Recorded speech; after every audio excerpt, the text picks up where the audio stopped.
శ్రీ గురుభ్యో నమః. శ్రీ క్రోధినామ సంవత్సర ఉగాది పర్వదిన సందర్భంగా తులారాశి జాతకులకి హృదయపూర్వక ఉగాది శుభాకాంక్షలు. ఇక 355 రోజుల పాటు కొనసాగేటువంటి ఈ క్రోధినామ సంవత్సరంలో ఉన్నటువంటి గ్రహచార స్థితిగతులను కనుక ఒకసారి పరిశీలిస్తే తులారాశి జాతకులకి ఆదాయ వ్యయాల విషయంలో నేను ప్రత్యేకంగా శాతానికి తెలియజేస్తున్నాను. 44% వరకు అనుకూల ఫలితాలను పొందగలరు. 44% బెనిఫిట్స్ ఉంటాయి. అది ఆదాయంగా భావించండి. ఇక 44% బెనిఫిట్స్ అంటే 56% వరకు వ్యతిరేకతలు చోటు చేసుకుంటాయి. అది వ్యయంగా భావించండి. ఈ 44% అనుకూలతలతో మంచి డెవలప్మెంట్స్ ఉంటాయి. బట్ వ్యతిరేకతలను చెప్పా కనుక ఆ వ్యతిరేకతలు ఏ సమయంలో ఉంటాయో తెలుసుకుంటే, ఏ అంశాల్లో ఉంటాయో తెలుసుకుంటే, ఆ సమయంలో కొన్ని జాగ్రత్తలు తీసుకుంటే మరికొంత మెరుగైన ఫలితాలు పొందే అవకాశాలు తప్పక వస్తాయి. ఇంతకీ ఆ సమయాలు ఎప్పుడు, ఆ వ్యతిరేకతలు ఎక్కడెక్కడో అది కూడా తెలియజేస్తాను. ఏప్రిల్ నెల 23వ తేదీ నుంచి జూలై 12వ తేదీ మధ్యకాలంలో, ఏప్రిల్ 23 నుంచి జూలై 12 వరకు వివాహం అయినటువంటి వారు కస్సుబుస్సులాటలకు వెళ్ళకూడదు. దాంపత్యంలో ఏదన్నా చిన్నపాటి పొరపచ్చాలు వచ్చేటువంటి అవకాశం ఉంది. ప్రేమికులుగా ఉండేవారికి కూడా ఈ సమయం అనుకూలం కాదు. వ్యాపారం చేసేటువంటి భాగస్వాములు ఉంటారు, సొంత వ్యాపారాలు కాదు, భాగస్వామి వ్యాపారాలు చేసేటువంటి వారు ఆ భాగస్వాములకి భార్యాభర్తలాగా వారు కూడా ఉంటారు భాగస్వాములు. వీరు జీవిత భాగస్వాములు అయితే వారు వ్యాపార భాగస్వాములు. వారి విషయాల్లో కూడా కొంత అనుకూలతలు తక్కువగా ఉంటాయి. అలాగే వివాహ ప్రయత్నాలు చేస్తుంటారు, వివాహం కోసంగా ప్రయత్నాలు సాగించేటువంటి వారికి కూడా కొంత వ్యతిరేకత ఎదురయ్యే అవకాశం ఉంది. ఈ సమయంలో ముహూర్తాలు పెట్టుకుందామనో లేక పెళ్లి చూపులనో ఏవో రకరకాలు ఉంటాయి కదా, అలాంటి వారి విషయాల్లో కూడా కొంత అనుకూలత తక్కువగా ఉంటాయి. ప్రేమికులుగా ఉన్నటువంటి వారు ఒక్కోసారి ఏదో ఆవేశంతో వారి ప్రేమ భంగం అయ్యేటువంటి అవకాశాలు కూడా ఈ సమయంలో ఉండే స్థితికి ఉంటుంది. ఎంతో అనురాగంగా ఉండేటువంటి దంపతులు కూడా ఈ సమయంలో ఒకరిపై ఒకరు ద్వేషం పెంచుకోవడానికి అవకాశాలు ఉంటాయి. అర్థమైంది కదా. సో మొత్తం మీద ఈ ఒక్క విషయం తప్ప అటు ఉద్యోగంలోనూ, వృత్తిలోనూ, వ్యాపారం అంటే సొంత వ్యాపారంలోనూ, ఆర్థిక విషయాల్లోనూ, తోబుట్టు విషయాల్లోనూ, ఆస్తిపాస్తులను, గృహ కొనుగోలులోను, అమ్మకాల్లోనూ, మానసిక అంశాలను, శారీరక స్థితిగతులను, ఆరోగ్య విషయంలోనూ, రుణాలు ఇవ్వటం కానీ రుణాలు పుచ్చుకోవటం కానీ, శత్రుత్వ విషయం అంతా అనుకూలంగా ఉంటుంది. ఎక్కడా వ్యతిరేకత ఉండవు. పర్టికులర్గా దాంపత్య జీవితంలో ఏదన్నా కొంత విష బీజాలు పడేటువంటి అవకాశాలు ఉన్నాయి. కనుక శ్రీమతి గారితో శ్రీవారి కానీ, శ్రీవారి గారితో శ్రీమతి కానీ కసుబూసలాడకుండా ఏదైనా చిన్నపాటి సమస్య వస్తే వడ్ల గింజలో బియ్యపు గింజ అంతే, అంతమించి ఏం లేదు. దాన్ని సీరియస్ ఇష్యూగా తీసుకోకుండా, మనస్పర్ధలు పెంచుకోకుండా, ఒకరి ముఖం ఒకరు చూసుకోకుండా ఉండేటువంటి పరిస్థితి కూడా తెచ్చుకుంటుంటారు కొంతమంది. కనుక అలాంటి జోలికి వెళ్లకుండా జాగ్రత్తలు తీసుకోవాలి తులారాశి జాతకులు. ఇది ఫస్ట్ మైనస్ పాయింట్. ఆ టైం ఇప్పుడు ఏప్రిల్ 23 నుంచి జూలై 12, అంటే ఈ రోజు నుంచే ప్రారంభం అవుతుంది అనుకోవద్దు మీరు. ఏప్రిల్ 23 కంటే ఈ రోజు నుంచి కొద్దిగా మనసులో లైట్గా రావడానికి అవకాశం వస్తాయి. కనుక ఆనందంగా ఈ రోజు నుంచి ఉండడానికి ప్రయత్నం చేయండి. ఇక రెండవ మైనస్ పాయింట్ ఎప్పుడంటే ఆగస్టు 15వ తేదీ నుంచి సెప్టెంబర్ 15 మధ్యకాలంలో రావాల్సినటువంటి డబ్బు లాభస్థానం.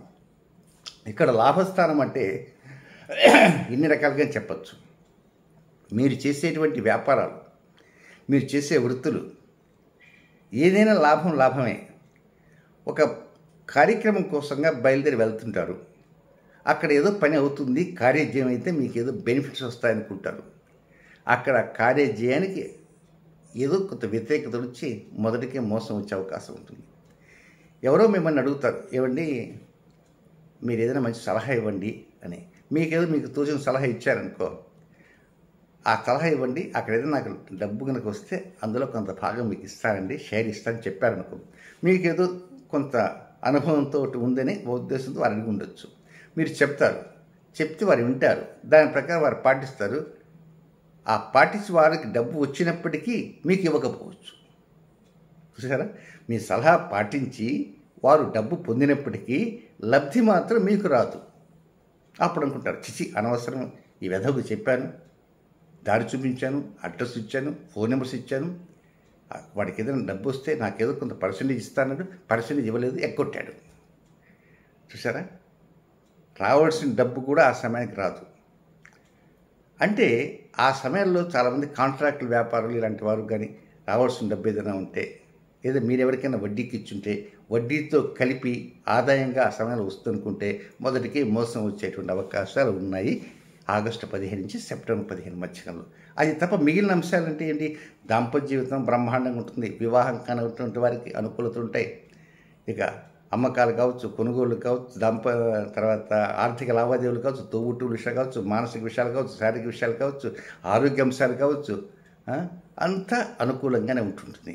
ఇక మూడవ పాయింట్, అది అక్టోబర్ 15 నుంచి డిసెంబర్ 15 దాకా.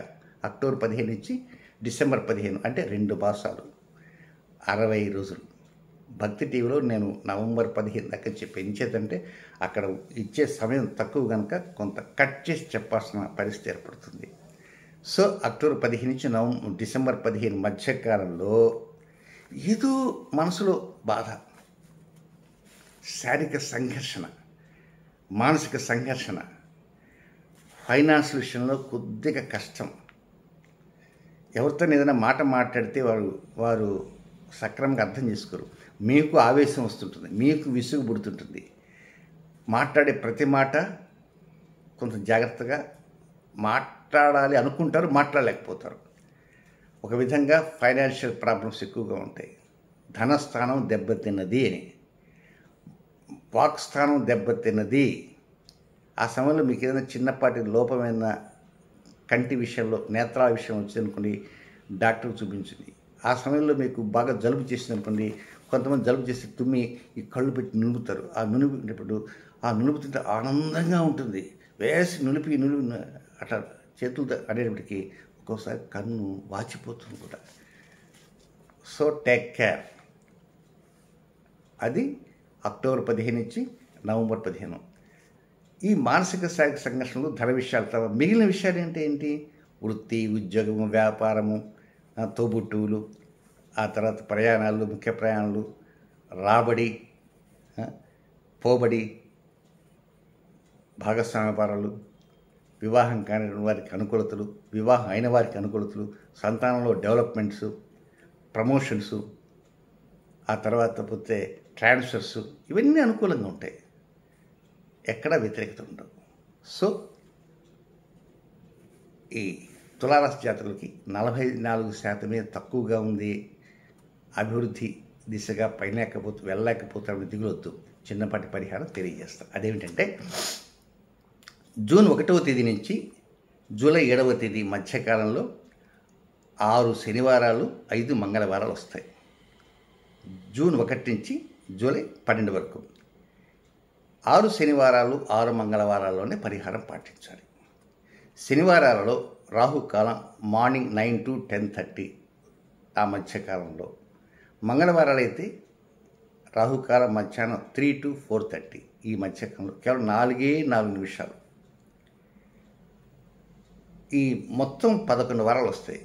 11 వారాలు చేయడానికి ప్రయత్నం చేయండి, మధ్యలో కొన్ని ఎగిరిపోవచ్చు. నేను భక్తి టీవీలో కొంత తగ్గించి చెప్పడం జరిగింది, కానీ వీలైనంత వరకు అవకాశం మేర 11 వారాలు చేయడానికి ప్రయత్నించి. ఇంతకు ఏం చేయాలి? ఒంటి కాలు మీద నిలబడాలి.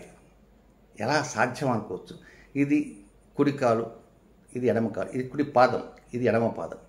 కుడి పాదం భూమికి తగిలి ఉంటుంది, ఎడమ పాదం భూమి కొద్దిగా ఎత్తుగా పెట్టండి. ఒక పీట మీదనో, స్టూల్ మీదనో, చిన్న బల్ల మీదనో, ఒక రాయి మీదనో, మెట్ల మీదనో పెట్టి పడమర దిశగా చూస్తూ, తూర్పు కాదు, దక్షిణం కాదు, ఉత్తరం కాదు, పడమర దిశగా చూస్తూ మీ ఇష్టదైవాన్ని ప్రార్థన చేయండి.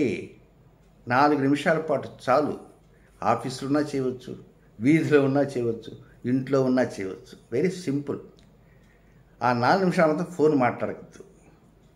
అది అయిన తర్వాత ఫోన్ మాట్లాడుకున్నందుకైతే జస్ట్ 4 మినిట్స్ ఈ విధంగా చేస్తుంటే చక్కగా 44% ఉండేటువంటి అనుకూలతలు మరికొంత పెరిగేటువంటి అవకాశాలు తప్పక పొందగలుగుతారు ఈ పరిహారం ద్వారా. శుభం.